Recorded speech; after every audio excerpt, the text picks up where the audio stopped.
Bonjour Internet, 9e épisode de la bibliothèque digestive, ça file dis donc, toujours sur les chefs-d'œuvre de Lovecraft par Gutanabe, toujours édité chez Kiun. On va parler d'une histoire parue en 2 volumes, tout comme les montagnes hallucinées que j'ai déjà commenté dans l'épisode 4. Réveillez-vous, c'est le cauchemar d'Innsmouth. The Shadow over Innsmouth est un roman court publié en 1936 dans lequel Lovecraft réutilise l'imagerie de la divinité aquatique qu'il avait ébauchée dans la nouvelle Dagon, vue dans l'épisode précédent. Il fait partie du cycle de Cthulhu, car il en partage certains noms de lieux, certaines créatures mythologiques et certaines incantations. Le narrateur, Robert Olmsted, est sur le point de commettre l'irréparable, mais il prend le temps de témoigner par écrit des événements qui l'ont amené à ce geste. En 1927, le gouvernement fédéral mène une enquête sur des événements inquiétants ayant eu lieu dans la petite ville portuaire d'Innsmouth. Cette enquête déboucha sur de nombreuses arrestations et l'incendie, puis le dynamitage de plusieurs maisons délabrées. Un sous-marin a même lancé plusieurs torpilles sur le récif faisant face au port. Le narrateur dévoile qu'il est le responsable de cette enquête, après avoir découvert bien malgré lui le terrifiant secret d'Innsmouth et de ses horribles habitants. Mais son destin est finalement scellé lorsqu'il réalise que ce secret est lié à ses propres ancêtres dont les origines remontent aux premiers habitants d'Innsmouth. Il s'agit donc d'une histoire en 2 volumes de 200 pages pour le premier et 220 pour le second, sous une couverture imitation cuir tamponné, vert ou bleu.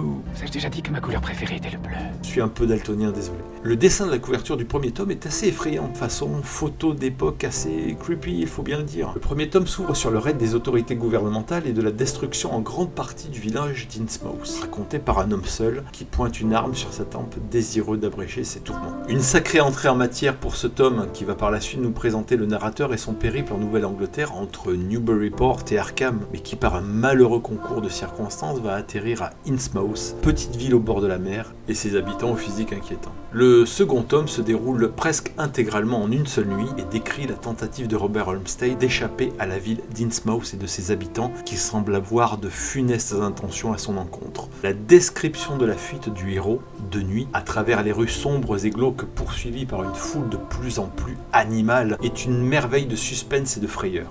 La fin offre une conclusion satisfaisante à l'intrigue, on sait pourquoi le héros va commettre son geste, et les dernières pages sont du carburant à cauchemar.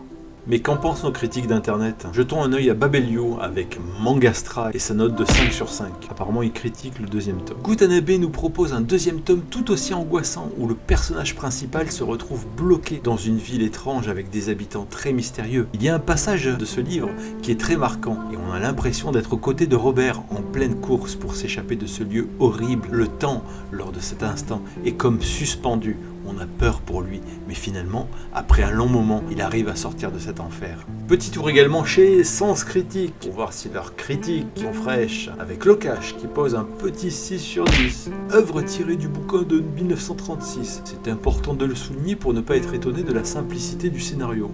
Okay. Le mangaka retranscrit de bien belle manière l'esprit Lovecraft, et c'est avec plaisir que l'on se plonge dans les 2 tomes qui se lisent très rapidement, traitant ainsi des thèmes de l'imaginaire de l'auteur original entre fantastique et science-fiction. Mon conseil, partez davantage plus sur l'appel de Cthulhu.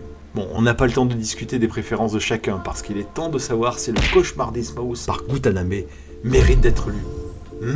Ah oui, et si on commence à discuter de nos préférences, je trouve que pour l'instant, c'est la meilleure adaptation par Gutanabe. J'adore les dessins et le rendu de cette ville entre boue et bois pourri, les créatures des profondeurs et leur tête incroyablement bien rendues. J'adore l'histoire originale et le découpage que Tanabe en fait, c'est merveilleux. Si vous aimez mon travail et que vous voulez aider la chaîne et m'encourager à continuer, c'est très simple et gratuit. Laissez un pouce en l'air ou un petit mot dans la zone commentaire sous la vidéo ou partagez mon contenu sur vos réseaux sociaux. Et si vous voulez être informé dès qu'un nouvel épisode est sorti, abonnez-vous. Allez, on se retrouve la semaine prochaine. À bientôt. Ciao Internet.